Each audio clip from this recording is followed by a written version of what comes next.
I'm going to start here. Angel Reese wants credit. She's not getting enough credit. She did this too. She taunted Caitlin Clark. She made this whole thing. The reason why WNBA is up is because of Angel Reese. Did you catch what Jason Whitlock just said about Angel Reese? He didn't just disagree with her, he fully called out the financial fantasy behind her demands for more money. Reese and Carrington are even threatening to sit out if they don't get paid more. But they're overlooking one huge issue. Dude, I went from liking Angel Reese a little bit to now I don't like Angel Reese. I'm back to she's just bad news. The WNBA is losing $30 million annually. That's correct. The league these players are asking for more money from is losing money hand over fist. Whitlock didn't hold back, calling out their entire approach, saying they're playing checkers, while the league is playing chess.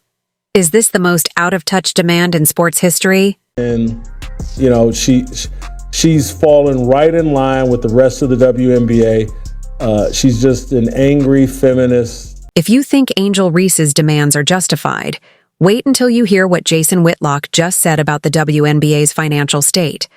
While Reese and her teammates are out there pushing for bigger contracts and more money, Whitlock dropped a financial truth bomb that completely dismantles their argument.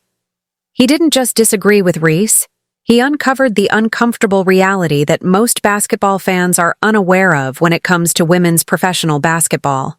They have a sit-down on Angel Reese's podcast and start talking about the money they want and what the WNBA is planning. If they don't get there, the players don't get their money. When Angel Reese sits on her podcast talking about how WNBA players deserve more, Whitlock highlights a tough reality. The league has been losing money for years.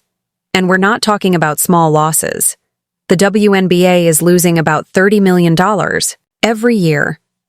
Let that sink in for a second. A league bleeding cash at that rate is somehow facing players demanding bigger paychecks. This kind of talk, and they're not talking about this season, they're talking about next season, their collective bargaining agreement. This is a league that averages losing $25, $30 million a year. Whitlock didn't hold back in his critique. He essentially called out these players for displaying unprecedented levels of entitlement while playing in a league that can't even support itself financially. The harshest part, according to Whitlock, is that instead of asking for more money, these athletes should actually be paying to play, given the WNBA's dire financial situation. Can you imagine any other professional athlete being told they should pay to play? That's how bad Whitlock believes the situation has become. And these women are talking about, if we don't get what we want, if we don't get what we deserve, if you got what you deserved, you'd be paying to play in the WNBA. What makes Whitlock's critique so compelling is how he highlights the stark disconnect between what these players think they're worth and the harsh business reality. While Reese and others discuss their value and leverage, Whitlock zeroes in on the $25 to $30 million annual loss as the only number that truly matters in this conversation. His point? How can you demand a bigger slice of a pie that doesn't even exist? NBA, but to be fair, and you're right about that, silence is golden, and sometimes less is more when it comes to players talking and using their platform and getting out their message. Things took an even more interesting turn when Whitlock responded to Reese's specific threat to sit out games if her salary demands weren't met. How did he respond? He essentially dared her to go through with it, knowing full well it wouldn't have any real impact on the league's success or viewership. I wonder, though, if the average WNBA player that none of us knows is actually saying, hey, Angel, would you shut the f*** up? Seriously. Because this does not help the perception of the league. Whitlock's dismissive reaction isn't just about calling Reese's bluff. It's pointing to a strategic disaster unfolding right before our eyes. The overexposure of today's athletes through nonstop social media and endless podcasts is fundamentally shifting how fans perceive them, and not in a positive way. According to Whitlock, we're witnessing these WNBA stars sabotage their own careers, tweet by tweet and podcast by podcast. You know, Steve, when I watch that video, one of the main thoughts that goes through my head is just like, overexposure. Have you noticed how almost every player has a microphone in their face these days? Whitlock called this out directly, saying, "Everybody's got a podcast. Everybody's getting interviewed nonstop. Everybody's putting themselves out there. And they don't realize they're hurting themselves. It's as if they're willingly stripping away the mystique that once made sports stars so special."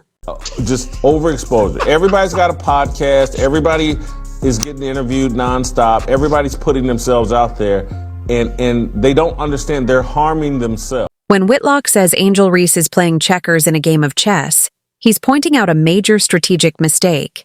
These players are putting every thought, grievance, and demand out there for the world to see, without considering the long-term consequences.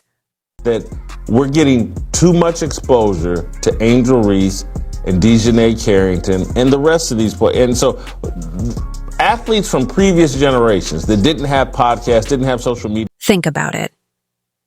In previous generations, we knew very little about our favorite athletes beyond their performance on the court. Michael Jordan wasn't giving daily updates about his contract negotiations or posting his thoughts on league policies.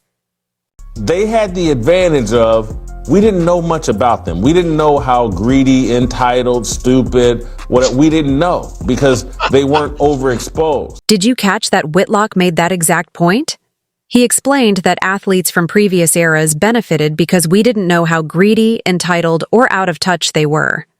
Now, with today's players constantly on podcasts and social media, they're exposing sides of themselves that fans might not want to see.